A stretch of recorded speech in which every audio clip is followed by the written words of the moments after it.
ఇటీవల ఒక పెద్ద ఐటీ కంపెనీ ఓనర్ తోటి మాట్లాడడం జరిగింది. సో, వాళ్ళకి పెద్ద టీమ్ ఉంది. ఒక 200 ప్లస్ మెంబర్స్ ఉన్నారు. వాళ్ళలో సేల్స్ వాళ్ళు ఒక 30 మెంబర్స్ వరకు ఉన్నారు. సో, ఆయనతోటి నేను మాట్లాడినప్పుడు మేజర్ డెసిషన్స్ ఎవరు తీసుకుంటారు? నేనొక్కడినే తీసుకుంటా. పార్ట్నర్‌తో సంబంధం లేదు. మార్కెటింగ్ ఎవరు చేస్తారు? నేనే మానిటర్ చేస్తా.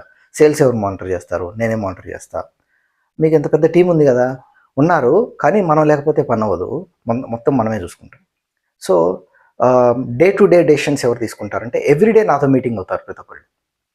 ఇక్కడ ఏమవుతుంది అంటే ప్రతి ఒక్కటి కూడా ఫౌండర్ మీద ఆధారపడేలాగా ఫౌండర్ బిల్డ్ చేయటం వలన కంట్రోలు, స్కేలు ఈ రెండింటి మధ్య ఫ్రిక్షన్ వస్తుంది. మీరు మీ బిజినెస్ని పెంచుకోవాలి అనుకుంటే ఎస్పెషల్లీ మార్కెటింగ్ సేల్స్లో ఎఫెక్టివ్గా మారాలి అంటే సేల్స్ మీరున్నా లేకపోయినా జరగాలి, మార్కెటింగ్ యాక్టివిటీ మీరున్నా లేకపోయినా జరగాలి. అలా జరిగేలాంటి సిస్టమ్స్ మీరు బిల్డ్ చేయాలి. అన్నింటికంటే ముఖ్యంగా సేల్స్ లీకేజీలు ఐడెంటిఫై చేయాలి. I wish you all the best. To do this, you can apply for Sales Authority Diagnosis.